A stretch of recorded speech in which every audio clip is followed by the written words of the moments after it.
محکظونگا مکمل ناول از مظہر کلیم عمران سیریز حصہ پہلی دو۔ قسط میں محکظونگا کی طرف سے دی گئی 2 دن کی وارننگ کے بعد جب لوگوں نے اس تنظیم کی بات نہ مانی تو اس نے سزا دینے کے لیے زمین سے پانی نکالا، جس کی وجہ سے لاکھوں افراد مر گئے اور اربوں کا نقصان ہوا۔ پھر جب پانی ختم ہوا تو بچے کچے بدحال لوگ سڑکوں پر نکل آئے، ہر طرف ویرانی ہی ویرانی، جیسے موت کی ویرانی ہو۔ اب ناول کی دوسری قسط اس سے آگے پڑھتے ہیں دوستو۔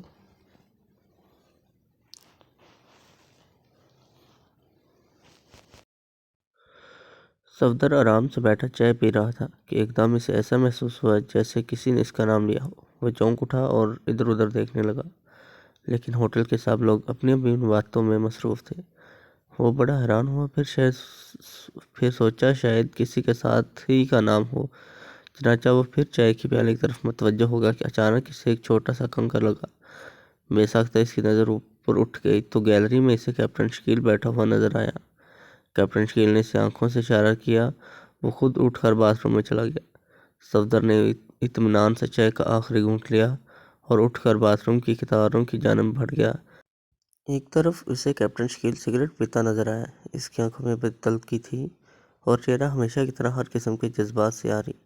صفدر جیسے ہی اس کے پاس سے گزرا، ایک کاغذ کا پرزہ اس کے ہاتھ میں منتقل ہو گیا۔ صفدر فوراً ایک خالی باتھ روم میں گھس گیا۔ اس نے پرزہ پڑھا تو لکھا تھا: صفدر، اپنی سامنے والی میز پر گرے سوٹ والے کا خیال رکھنا، وہ تمہارا تعاقب کرتا ہوا یہاں تک آیا ہے۔ صفدر نے کاغذ کو مروڑ کر بیسن میں بہا دیا اور خود دروازہ کھول دیا۔ باہر آ گیا تو اسے وہی گرے سوٹ والا اپنی طرف آتا نظر آیا۔ صفدر کو دیکھتے ہی اس کے چہرے پر ہر اطمینان کی جھلک نمایاں ہوئی۔ صفدر بغیر توجہ دیے اس کے پاس سے گزرتا چلا گیا۔ صفدر سیدھا کاؤنٹر پر گیا اور کاؤنٹر گرل سے فون کی اجازت چاہی۔ صفدر نے ایکس2 کے نمبر گھمائے۔ فوراً ادھر سے ایکس2 کی مخصوص آواز ابھری: ایکس2، میں صفدر بول رہا ہوں جناب۔ کہو کیا بات ہے؟ آواز میں سختی نمایاں تھی۔ جناب، میں آپ کے حکم کے مطابق ہوٹل ذیشان میں ٹھیک 6 بجے پہنچ گیا تھا۔ وہاں مجھے کیپٹن شکیل نے ایک گرے رنگ والے سوٹ کے متعلق بتایا کہ وہ میرا تعاقب کرتا ہوا یہاں تک پہنچا ہے۔ صفدر ایکس2 گرہایا: یس سر۔ صفدر نے فوراً کہا: تم فوراً ہوٹل سے چلے جاؤ، گرے سوٹ والا تمہارا پیچھا کرے گا۔ اسے ہر حالت میں لے کر دانش منزل میں پہنچ جاؤ۔ جاؤ، میں ناکامی کی بات نہیں سنوں گا۔ اوکے سر، صفدر نے جواب دیا اور سلسلہ منقطع کر دیا۔ اس نے فون رکھ کر کاؤنٹر گرل کی طرف دیکھا، لیکن وہ اس طرف متوجہ نہ تھی۔ صفدر نے آہستہ سے جیب سے پیسے نکالے اور کاؤنٹر پر رکھ کر باہر نکلتا چلا گیا۔ باہر آ کر اس نے ادھر ادھر دیکھا اور ایک ٹیکسی کو بلا کر اس میں بیٹھ گیا۔ ڈرائیور کو نیو ہائی اسٹریٹ کی طرف چلنے کا حکم دیا۔ ٹیکسی چل پڑی۔ صفدر نے تھوڑی دیر بعد پیچھے مڑ کر دیکھا تو ایک سرخ رنگ کی کار بڑی تیزی سے ان کے آگے نکل گئی۔ اسے وہی گرے سوٹ والا ڈرائیور کر رہا تھا۔ صفدر مسکرایا اور اس نے ڈرائیور کو کہا کہ اس کا پیچھا کرو۔ ڈرائیور نے کہا: مگر جناب۔ صفدر نے کہا: یہ پولیس کا کام ہے، گھبراؤ مت۔ اور ڈرائیور بڑی مستعدی سے اس کا پیچھا کرنے لگا۔ اچانک سرخ رنگ کی کار جھرنا جھیل کی طرف مڑ گئی۔ یہ ایک سنسان سڑک تھی۔ صفدر سنبھل گیا، اب تمام راستہ سنسان شروع ہو گیا تھا۔ اچانک سرخ رنگ کی کار سڑک پر ٹیڑھی ہو کر کھڑی ہو گئی۔ ٹیکسی ڈرائیور نے بڑی پھرتی سے بریک ماری۔ ٹیکسی رک گئی۔ ایک کار پیچھے بھی آ کر اس میں سے رکی۔ اس میں سے 4 پستول لیے آدمی نیچے اتر آئے۔ صفدر بری طرح گھر چکا تھا، لیکن وہ اطمینان سے بیٹھا رہا۔ وہ چاروں اس کی کار کے گرد کھڑے ہو گئے۔ ان میں سے ایک نے صفدر کو نیچے اترنے کو کہا۔ جیسے ہی صفدر نیچے اترا، وہ سرخ رنگ کی کار تیزی سے آگے بڑھ گئی اور صفدر اپنی قسمت کو کوسنے لگا۔ اسے پستول کی زد میں لیے اپنی کار کی طرف بڑھنے لگے۔ صفدر نے سوچا، اس طرح تو وہ خود کسی حقیر چوہے کی طرح چوہے دار میں پھنس جائے گا۔ اسے کچھ کرنا چاہیے۔ یہ سوچتے ہی وہ چلتے چلتے ایک دم بیٹھ گیا۔ اس سے بالکل پیچھے آنے والا اس کے اوپر سے گرتا ہوا آگے جا پڑا۔ صفدر کو اتنا موقع کافی تھا۔ وہ باقی تینوں سے الجھ پڑا اور اتنی تیزی سے لاتے اور گھونسے مارنے لگا کہ اس کے ہاتھ سے پستول چھوٹ گئے اور وہ صفدر سے گتھا ہو گئے۔ صفدر بھلا 3 آدمیوں کے بس میں کہاں آتا تھا؟ اس نے 2 منٹ میں 2 منٹ سے بھی کم عرصے میں تینوں کو الٹا دیا۔ اچانک اس کے پیچھے سے ایک چینخ پھوپری اور وہ اچھل کر ایک طرف ہٹ گیا۔ اسے اپنے پیچھے ایک آدمی جس کو اس نے نیچے بیٹھ کر گرایا تھا گرتا ہوا نظر آیا۔ یہ کارنامہ ٹیکسی ڈرائیور کا تھا جس نے ایک پتھر سے اسے مار گرایا تھا۔ صفدر نے ان چاروں کی تلاشی لی تو سب کی جیبوں سے ایک عجیب و غریب کارڈ نکلا جس پر سرخ روشنائی سے ماں کا دونگا لکھا ہوا تھا۔ نیچے موت کی تصویر یعنی کھوپڑی اور اس کے نیچے 2 ہڈیاں بنی ہوئی تھیں۔ اتنے میں وہ ٹیکسی ڈرائیور بھی قریب آ گیا۔ صفدر نے اسے تحسین آمیز نظروں سے دیکھا اور اس کی مدد سے ان چاروں کو اٹھا کر ان کی کار میں ٹھونس دیا اور خود ٹیکسی میں بیٹھ کر واپس شہر کی طرف چل پڑا۔ اب اسے یقین تھا کہ وہ اس سرخ رنگ کی کار کو نہیں پا سکتا۔ وہ ایکس2 سے سخت شرمندہ تھا۔ اب نہ جانے اس کی ناکامی پر ایکس2 کا رد عمل کیا ہوگا، لیکن شاید ان کارڈوں کی وجہ سے جان بچ جائے۔ شہر آنے پر ایکس نے ٹیکسی فون بوتھ کے قریب رکوا دی۔ جیسے ہی گرے سوٹ والا ہوٹل سے اٹھا کیپٹن شکیل نے اپنی جگہ چھوڑ دی۔ بل وہ پہلے ہی ادا کر چکا تھا۔ وہ تیر کی طرح گرے سوٹ والے کے پیچھے گیا۔ گرے سوٹ والا ایک سرخ رنگ کی اسپورٹس کار میں بیٹھ رہا تھا۔ کیپٹن شکیل نے تیزی سے ادھر ادھر دیکھا اور پھر وہ ڈگی کی آہستہ سے اڑا کر پورتی سے اندر گھس گیا۔ اتنے میں کار آہستہ آہستہ چل پڑی، پھر وہ تیزی سے بھاگنے لگی۔ کیپٹن شکیل ایک جھری سے پیچھے کا نظارہ دیکھ رہا تھا۔ اچانک کار نے اس ٹیکسی کو کراس کیا۔ اس میں سے صفدر کی قمیض کے کف بھی لگے ہوئے مخصوص بٹن کی جھلک نظر آئی۔ پھر وہ ٹیکسی تیزی سے کار کے پیچھے بھاگتی ہوئی نظر آئی۔ اچانک کار رک گئی۔ کیپٹن شکیل نے بڑی مشکل سے خود کو سنبھالا، نہیں تو اس کا سر ڈگی کے ڈھکن سے جا ٹکراتا۔ ٹیکسی کے بریک بھی بڑی تیزی سے لگے تھے۔ کیپٹن شکیل کو ڈر تھا کہیں کار میں موجود گرے سوٹ والا اتر کر پیچھے نہ چلا آئے، لیکن کوئی نہ آیا۔ اس نے دیکھا کہ صفدر کی کار کے پیچھے ایک اور کار آ کر رکی اور صفدر 4 پستولوں کی زد میں نیچے اتر رہا ہے۔ ابھی وہ کچھ کرنے کا ارادہ ہی کر رہا تھا کہ کار تیزی سے چل پڑی۔ اب ساری اسکیم اس کی سمجھ آ گئی۔ تعاقب کو روکنے کا بہترین طریقہ استعمال کیا گیا تھا۔ کار تیزی سے چل رہی تھی، اچانک وہ کچے میں اتر گئی۔ اب کیپٹن شکیل سخت مشکل میں پھنس گیا، کیونکہ اسے خطرہ تھا کہ کہیں ڈگی کے اچھلنے یا خود اس کے اچھلنے سے گرے سوٹ والا ہوشیار نہ ہو جائے۔ لیکن کچے میں تھوڑی ہی دیر چل کر کار رک گئی اور گرے سوٹ والا اتر کر ایک طرف چل پڑا۔ کیپٹن شکیل بھی پھرتی سے ڈگی میں سے اترا اور ایک درخت کے پیچھے چھپ گیا۔ سامنے ہی ایک کچی سی عمارت نظر آئی تھی۔ وہ کار سے اترنے والا شخص اس میں داخل ہو گیا۔ کیپٹن شکیل نے بھی اس عمارت میں داخل ہو کر عمارت کے دروازے کے بعد ایک راہداری بنی ہوئی تھی جس کے دونوں طرف کمرے تھے۔ ایک دروازے کی دراز میں سے روشنی کی پتلی سی لکیر باہر آ رہی تھی۔ کیپٹن شکیل بلی کی سی چال چلتا ہوا اس دروازے تک پہنچا۔ اس کے ہاتھ میں ریوالور مضبوطی سے پکڑا ہوا تھا اور انتہائی چوکنا نظر آ رہا تھا۔ اس نے دراز سے آنکھ لگا کر دیکھا تو اندر 4 آدمی نقاب پہنے صوفے پر بیٹھے تھے۔ گرے سوٹ والا ایک طرف کھڑا تھا۔ کیا رہا؟ ایک نقاب پوش نے پوچھا۔ سب ٹھیک ہے؟ گرے سوٹ والے نے جواب دیا۔ کسی نے تعاقب تو نہیں کیا؟ تعاقب کیا تھا، مگر ترکیب نمبر 4 سے روک دیا۔ اچانک کیپٹن کو پیچھے سے ایک لات لگی اور کیپٹن بے خیالی میں کمرے کے اندر جا گرا، لیکن فوراً اٹھ کھڑا ہوا۔ دروازے پر ایک وہیکل حبشی ہاتھ میں پستول تھامے کھڑا تھا۔ اس کی آنکھیں سرخ تھیں۔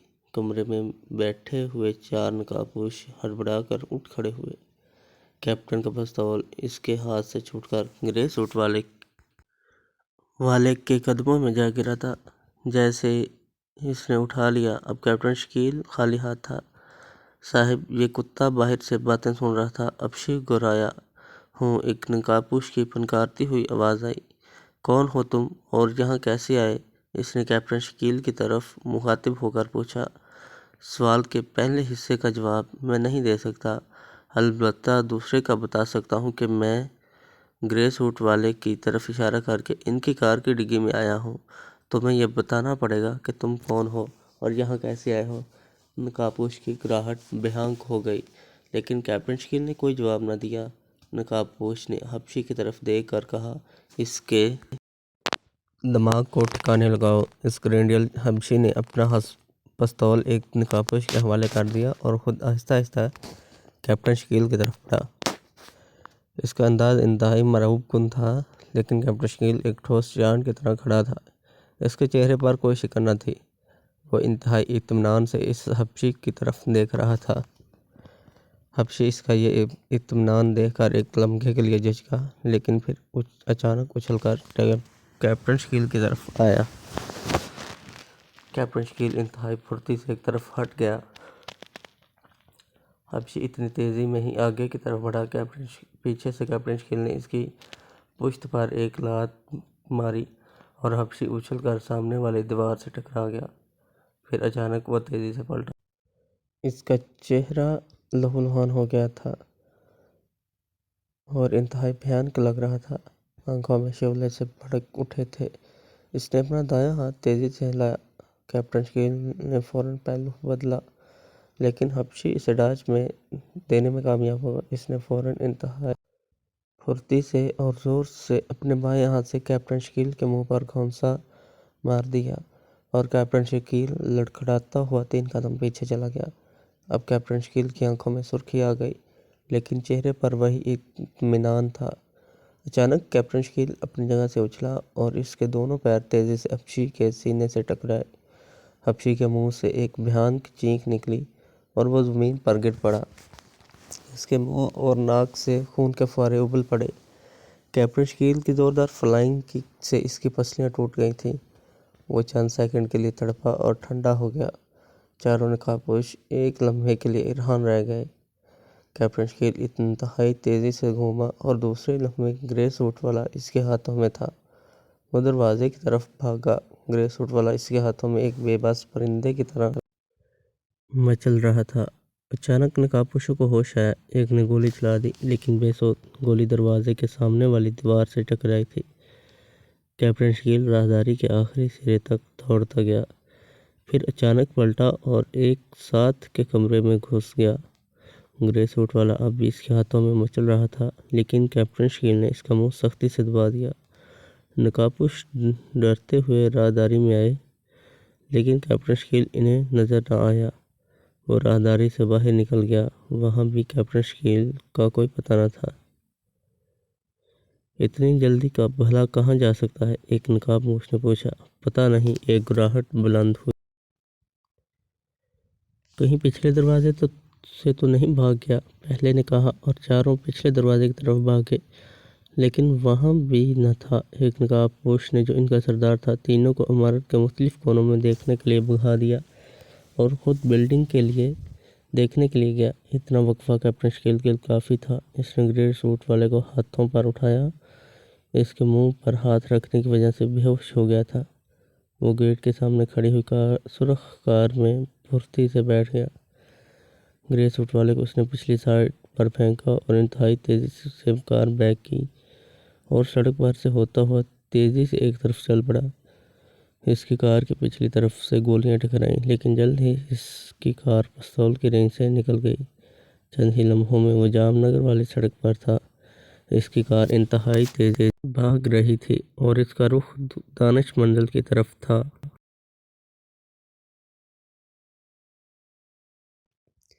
عمران کی سرخ رنگ کی کار سر سلطان کی وسیع و عریض کوٹھی کے پورچ میں جا کر رک گئی۔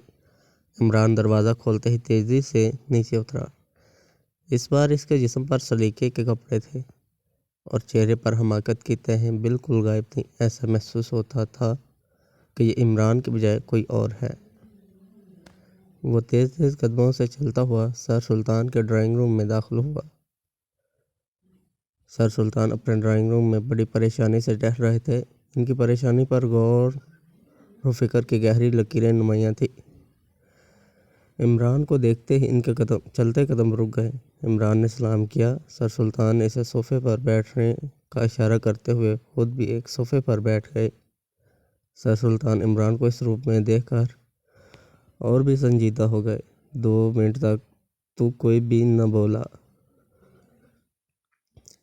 پھر سر سلطان نے سکوت کو توڑا۔ عمران بیٹے، حالات کا تو تمہیں علم ہے۔ جی ہاں بخوبی، عمران نے جواب دیا۔ میں تو سوچتے سوچتے تھک گیا ہوں، کچھ بھی سمجھ میں نہیں آتا۔ ادھر عوام حکومت کے خلاف بغاوت پر تلے کھڑی ہے اور ادھر حکومت بے بس نظر آتی ہے کہ وہ کس طرح اس مصیبت کا مقابلہ کرے۔ سر سلطان نے اپنے ایک ہاتھ سے دوسرے ہاتھ کو تھپکی دیتے ہوئے کہا، جی کچھ نہ کچھ تو ہو جائے گا، میں اپنی طرف سے پوری کوشش کر رہا ہوں۔ بیٹا، اب سب کی نظریں تمہاری ہی طرف لگی ہوئی ہیں۔ اور ہاں، ملڈن کا پتہ چلا کہ وہ یہاں کس لیے آیا تھا۔ بلیک زیرو نے اس کے متعلق تحقیق کی ہے۔ اس رپورٹ کے مطابق وہ بھی اسی ماکا زونگا کے چکر میں یہاں آیا تھا، لیکن کسی سے رابطہ قائم کرنے سے پہلے ہی ہوٹل میں قتل کر دیا گیا۔ سر سلطان نے سوچتے ہوئے کہا، کیا جرمن حکومت کو اس کی ہلاکت کی خبر پہنچا دی ہے؟ ہاں، ہماری حکومت نے اسے مطلع کر دیا ہے۔ اچھا، مجھے اجازت دیجیے، میں نے بہت سے کام کرنے ہیں، عمران نے اٹھتے ہوئے کہا۔ اچھا، اللہ تمہیں کامیاب کرے، سر سلطان نے ہاتھ ملاتے ہوئے کہا، اور عمران تیزی سے باہر نکل گیا۔ اس نے بڑی تیزی سے کار کوٹھی سے باہر نکالی۔ اس کے چہرے پر بلا کی سنجیدگی تھی، اور دراصل بات ہی کچھ ایسی تھی۔ دارالحکومت میں اس دفعہ ایسی تباہی آئی تھی کہ اس سے پہلے اس کا تصور ہی نہیں کیا جا سکتا، اور دارالحکومت غیر ملکی جاسوسوں کی اماجگاہ بنی ہوئی تھی۔ ان حالات میں عمران اور اس کی ٹیم کے سر پر ہی تمام ذمہ داریاں آ گئی تھیں۔ عمران کی کار بڑی تیزی سے جھرنا جھیل کی طرف جا رہی تھی۔ اس کی آنکھیں چاروں طرف گردش کر رہی تھیں۔ وہ بے انتہا چوکنا تھا۔ جھرنا جھیل کے قریب جا کر اس نے کار روک دی اور پھر آہستہ سے کار کا دروازہ کھول کر نیچے اترایا۔ اس کا دایاں ہاتھ اس کے کوٹ کی جیب میں تھا۔ آہستہ آہستہ وہ ہاتھ کوٹ کی جیب سے باہر آیا۔ اس میں کارڈ تھا جس پر ماکا زونگا لکھا ہوا تھا۔ اس نے وہ کارڈ نکال کر غور سے دیکھا اور پھر اسے جیب سے لائٹر نکال کر جلایا اور اس کارڈ کو اس کی لو پر رکھ دیا۔ آہستہ آہستہ اس کارڈ پر ایک عمارت ابھرتی ہوئی نظر آئی۔ اس نے غور سے اس عمارت کی طرف دیکھا اور پھر کارڈ کو جیب میں ڈال دیا۔ اب وہ آہستہ آہستہ درختوں کی قطاروں کے ساتھ ساتھ بڑھتا چلا جا رہا تھا۔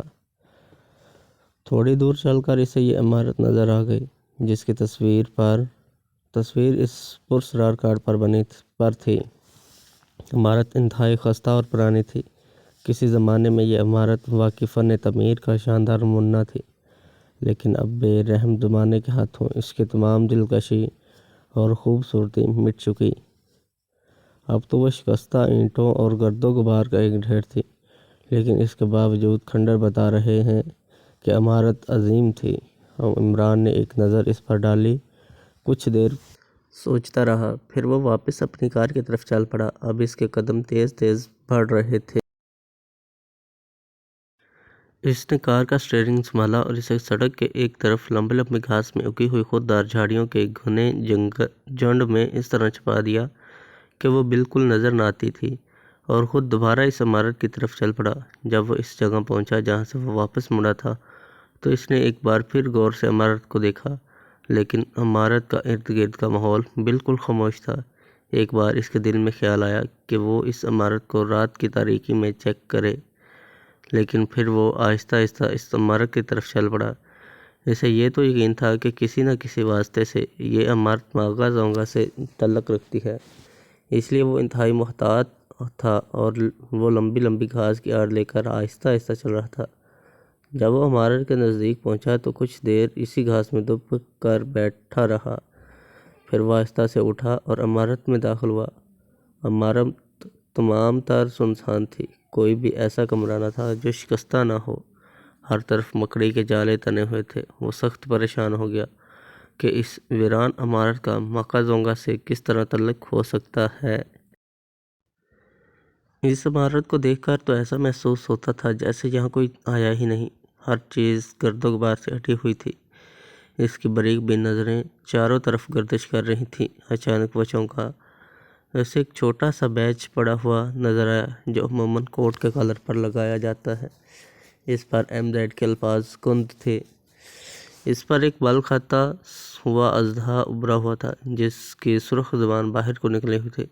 اس نے وہ بیج اٹھا کر جیب میں ڈال لیا۔ اب وہ انتہائی احتیاط سے ادھر ادھر نظریں ڈال رہا تھا۔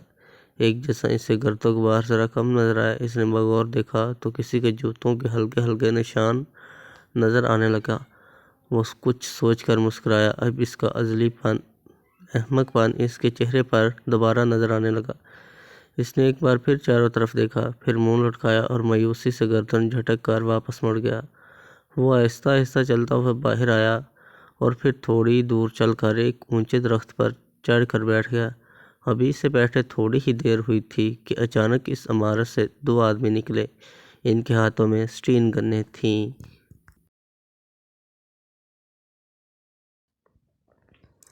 آگے جاری ہے۔